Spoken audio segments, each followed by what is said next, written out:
Nigerian actor and filmmaker slams some Ghanaian television stations for airing her movie without the requisite permission. The question is it right to show a film that is already on social media open to all, or it is entirely out of place? We'll be delving into this very story that broke about less than 2 days ago. And also, you think you've had the best cinematic experience ever in the cinema. Well, there's a new cinema screen soon, or already even in existence as we speak, that will blow your mind. I'll be delving into that story and how perhaps it's going to revolutionize or change the entire landscape of cinema viewing. This and more is what I have for you for this very episode of the Film Mandate, episode 23. I am Papa O2, and stay tuned.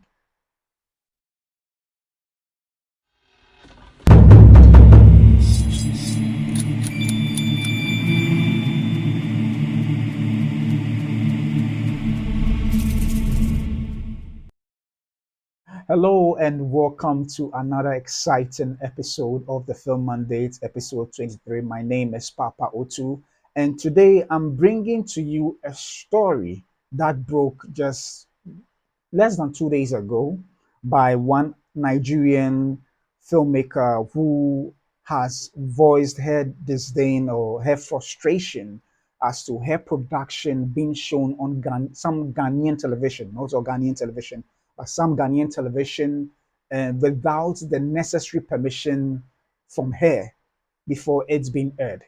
The question is, if it's on social media and everyone can watch it, does it make it right?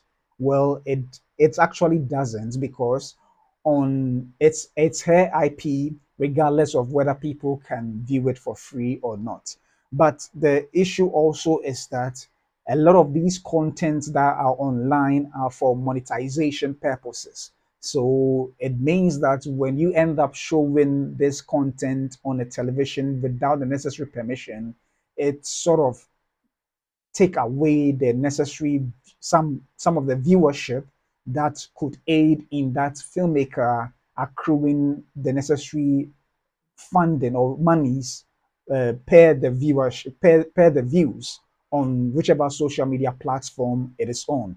So today she actually presented her concerns on a social media site. But however, I want to read an article that was published on the Three News website that illustrates, that covers what exactly happened.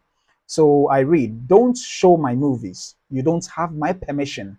Bimbo Ademoye warns Ghanaian TV stations.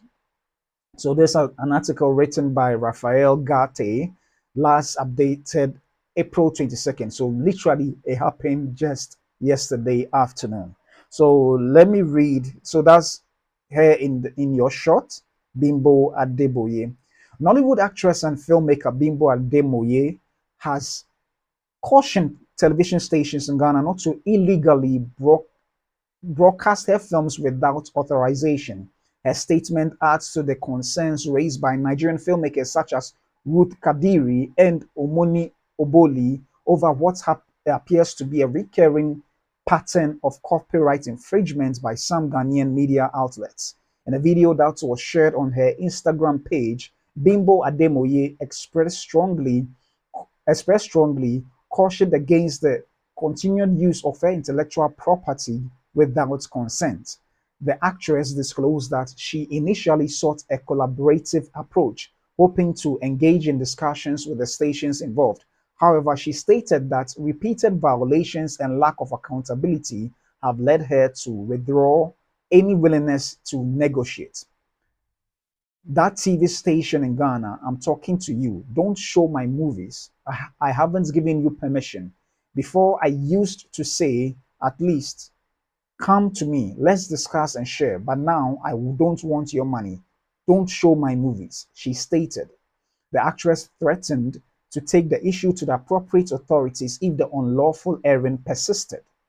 Ademoye not only slammed TV stations but also blasted a number of YouTube channels such as Ayodeji Films, Nolly Specials, and Nolly News Series for misleading audiences with her movie titles and advertising photos. Bimbo Ademoye went on to accuse these YouTube platforms of content theft, saying that they frequently utilize her name and likeness to entice viewers to see irrelevant content.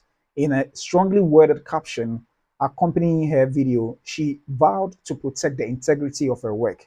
Let the battle begin. I will not let anyone profit off my blood, sweat, and sleepless nights, she added.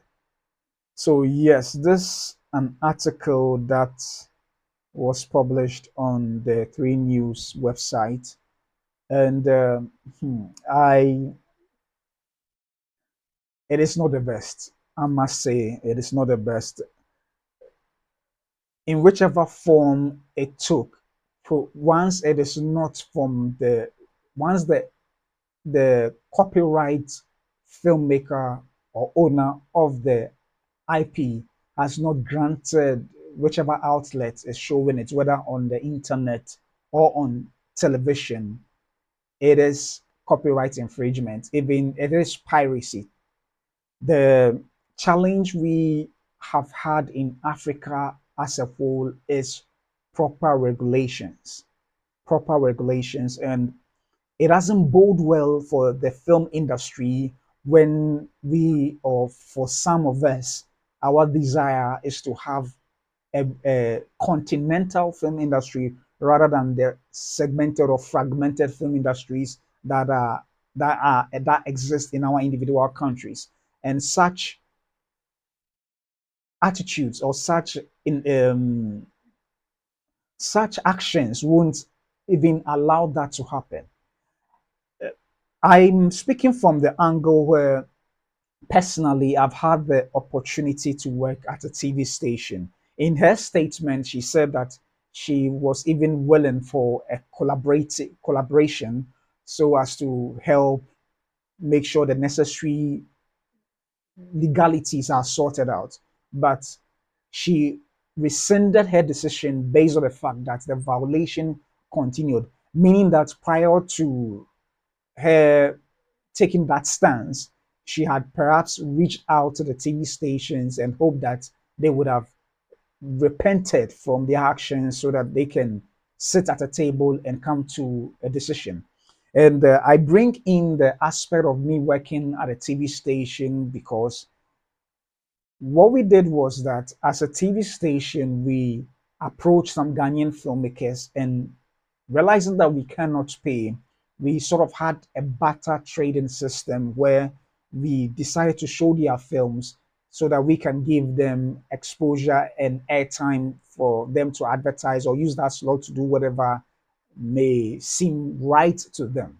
And that was a negotiation that went well for us. Yes, the films might not have been the kind of quality, or I wouldn't say, it does not mean the movies they gave us were not of good quality, but in terms of diverse uh, library of films, that's we couldn't have that leverage. But then the little we did enabled us to show these films without any copyright infringement. And I believe that perhaps that's what she was going for. And this issue is not the first of its kind. As a matter of fact, in the article, I was even about to read other articles that dates back to 2023 and also one in just this March. One Nigerian actress and filmmaker also voiced out her concern, and it is not the best because IP IP holders ought to be spoken to, and the necessary rights be given to the outlets that wants to show them before these things are done. I remember whilst working at a TV station, and around that era, there were a number of TV stations that were showing foreign films on television.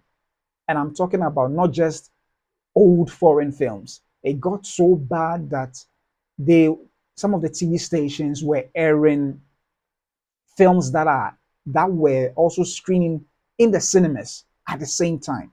I mean, around that same time the movies were released, they were showing it on television whilst it was on air. And it is quite disheartening when that happens in our film industry. We have been known to be pace setters in a lot of things. And this is not the pace we would want to set for a regional or a continental film industry. And I'm hoping that the NCA and particularly also NFA, National Film Authority, is paying attention to some of these complaints that are coming up because it is denting our image as a country. It is denting our media landscape as a country, as to be branded as a nation that don't care or respect the IP rights of filmmakers from our close neighboring country. That's Nigeria. You know, they are like blood to us, almost siblings, and it doesn't bode well for our industry. These issues, in a way, may cause a rift between industries and make it difficult for proper collaborations to be done in order to have, I would say, one regional film market or a continental market. These things indeed ought to stop.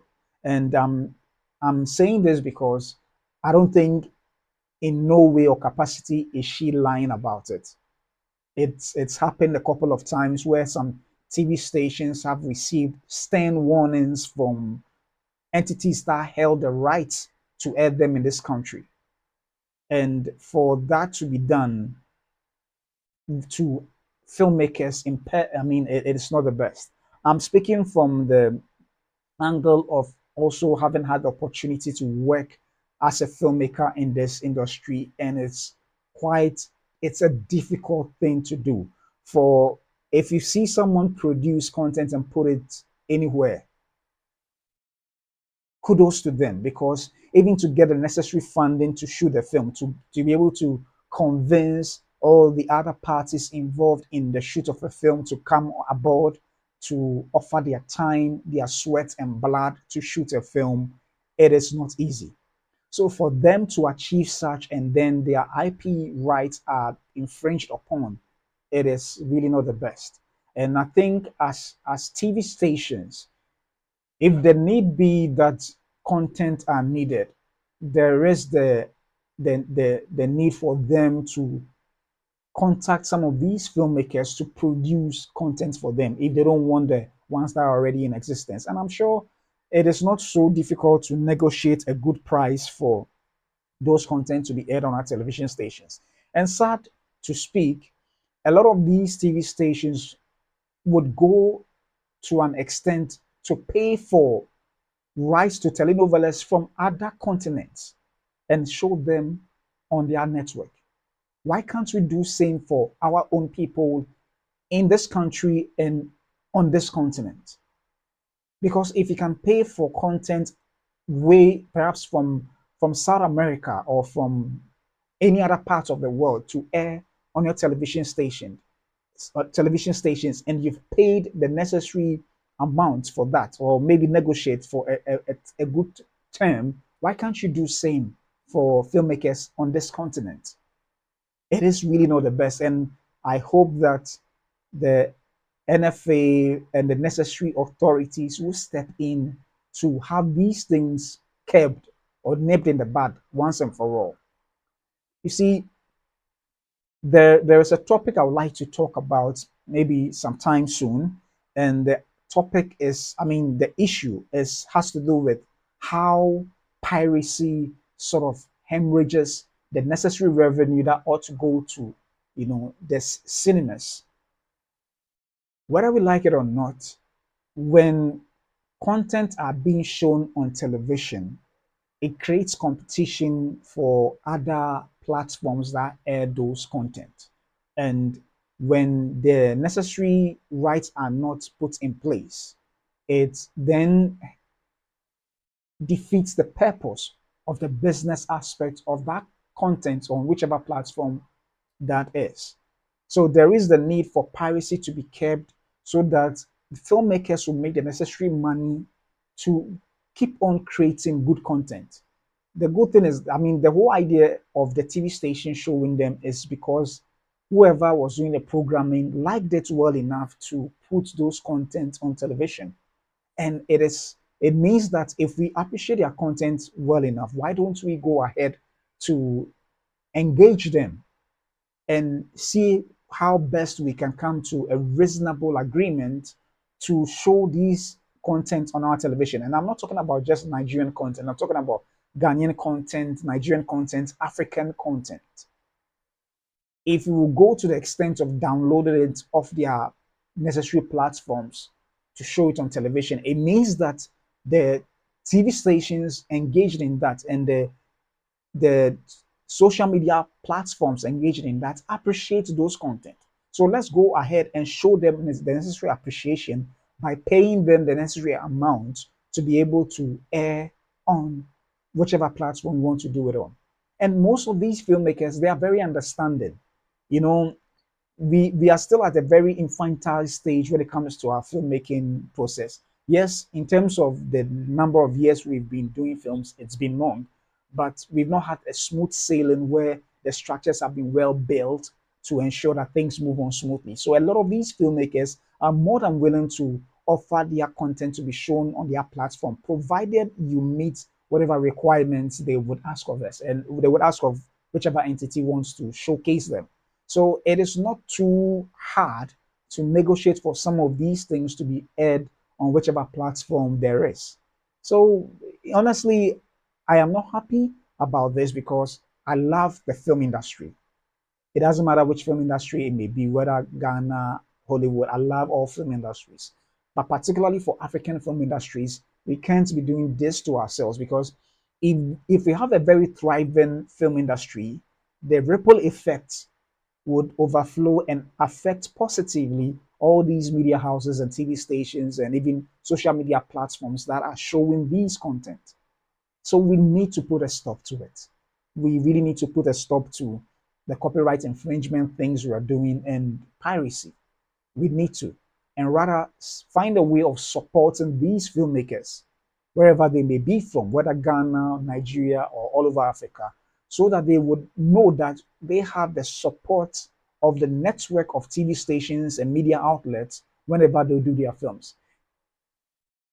I mean, these negotiations can be done such that when you provide them with the necessary airtime, they know that for their next film, if they release them, they know they can have the necessary airtime to publicize them or market them before they are shown in the cinemas or on whichever platform it may be.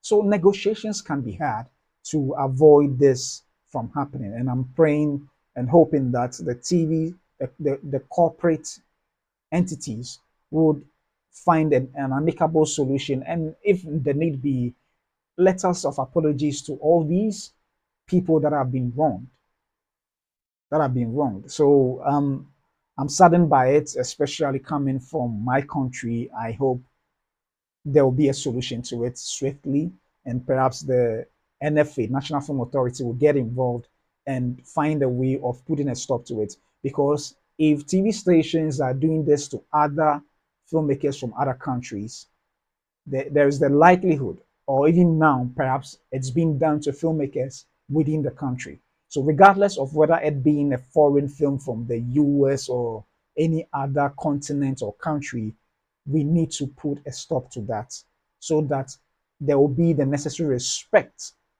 for filmmakers and their IPs.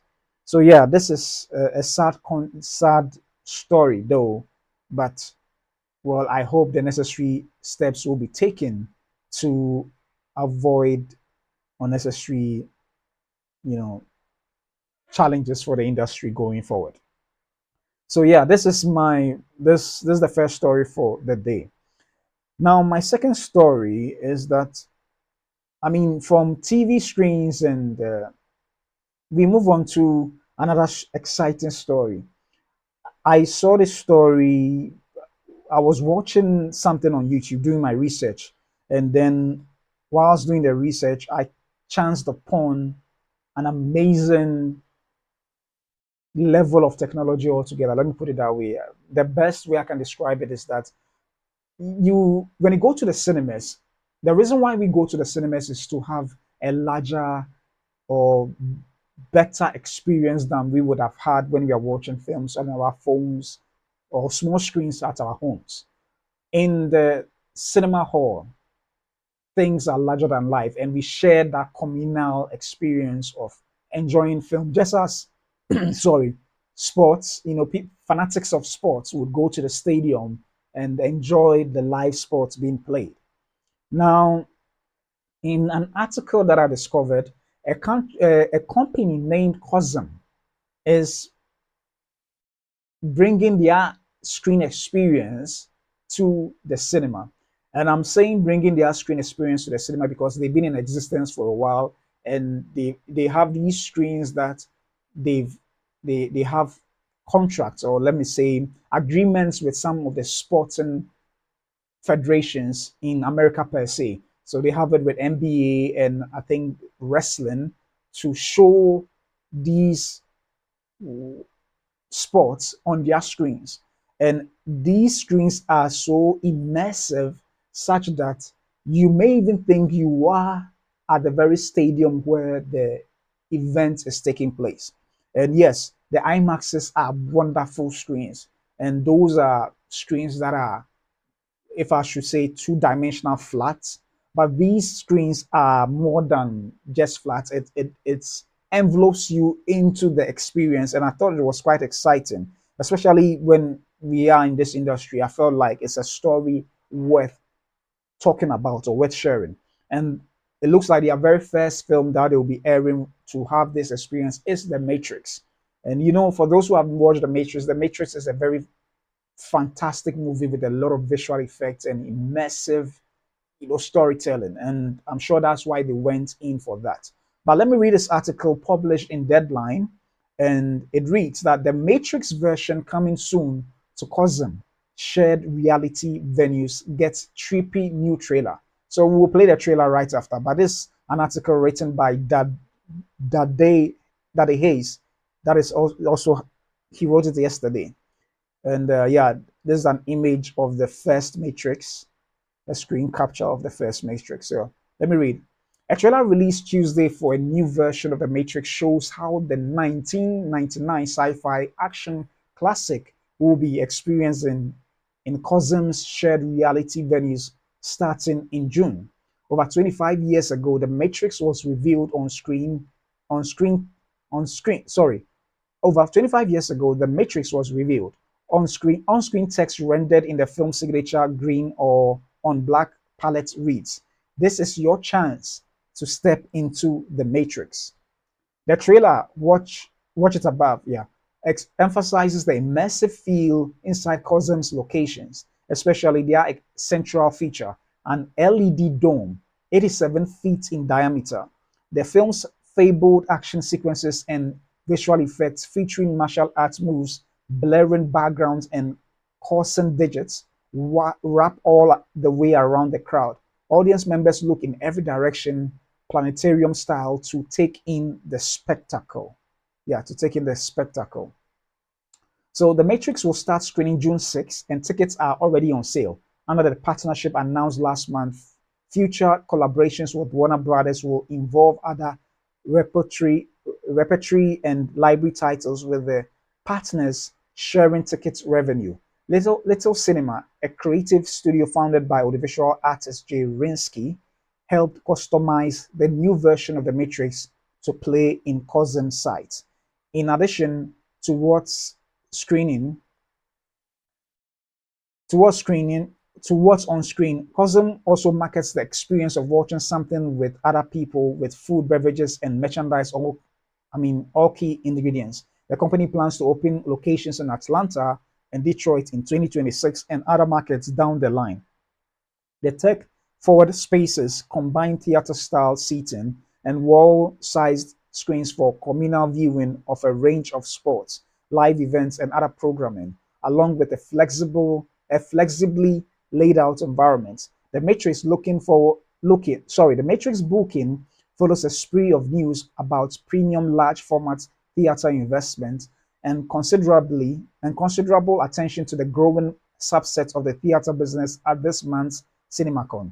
Leading theater operator AMC Entertainment is building its first ScreenX and 4DX auditoriums and also expanding its portfolio of Dolby's rooms, while overall box office remains in a slump with ticket sales well below pre-COVID levels. Industry data from recent years indicates a willingness of some audiences to spend a bit more on tickets in exchange for a more ratified experience. So let me just leave it there. But yeah, so this technology, it's mind blowing, but it's best I show you what I'm talking about before we can delve, so that we can delve into the discussions later. Yeah, so as you can see on the screen,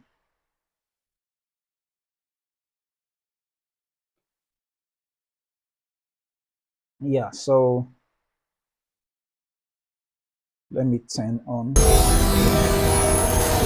Let me start again. So perhaps, yeah, so let's watch it together and then afterwards we can talk about it.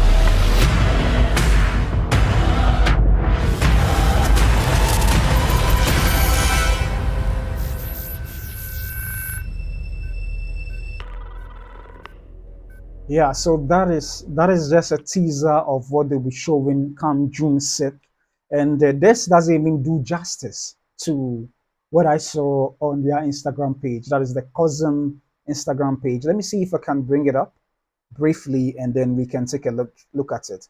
So, in this video that I'm about to show you is just um, it is and I think a very recent WWE event that was shown on their screen, and the view is amazing. It feels like you are right there watching the event yourself without, you know, it's like if you are there in the stadium watching the events with people, and it's amazing. So yeah, I have it ready now. Let me just show you how it looks like and how the design of the seating enables that experience as if you are right there at the event center. That is for the sporting events that they've been showing. So this is a shot of John Cena in the screen, and then let me play.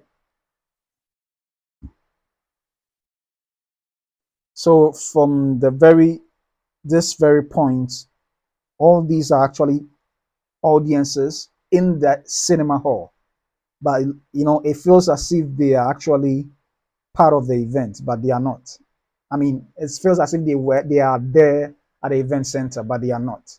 And yeah, look at the arrangement.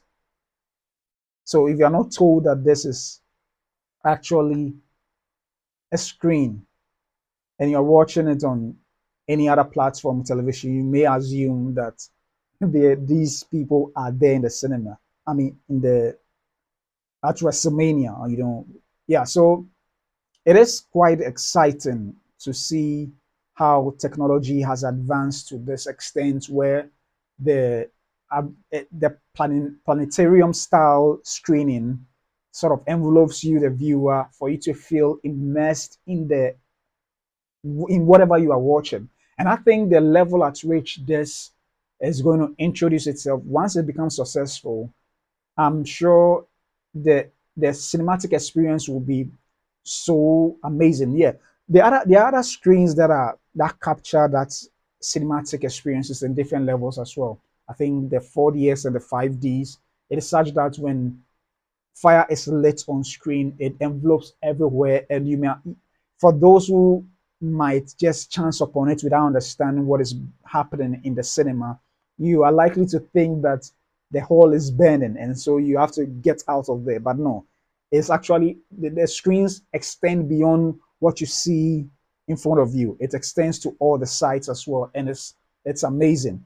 And for this one, it is not in the square format as most screens would have it. It's actually like a dome of a sort where you're from your periphery to your front view, you can feel or see everything around you like that, and it's amazing. And I'm thinking this will be a groundbreaking thing in the cinema space.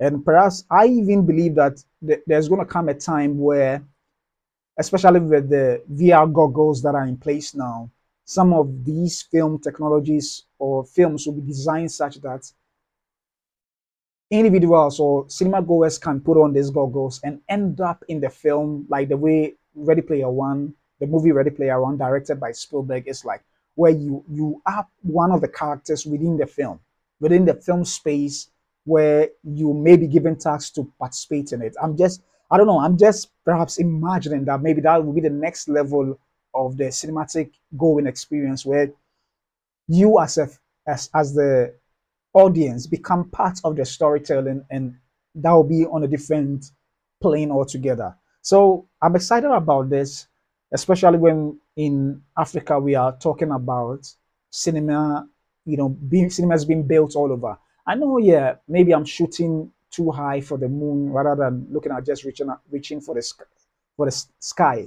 you know.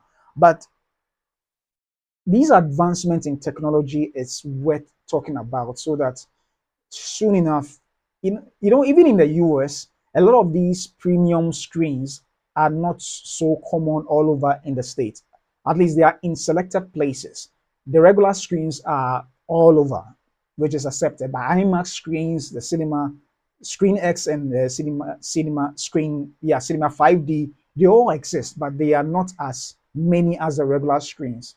And it will be nice to have some of these premium screens in Africa to even help filmmakers have a taste of what it is to shoot on such a large format. Because such large formats and such experience even influences the way you shoot a film. One article I read says that it puts a task on the filmmakers to look at, okay, if you are shooting in IMAX or we are shooting in these formats, we need to look at even some of the shots we take to make the cinema going experience very immersive.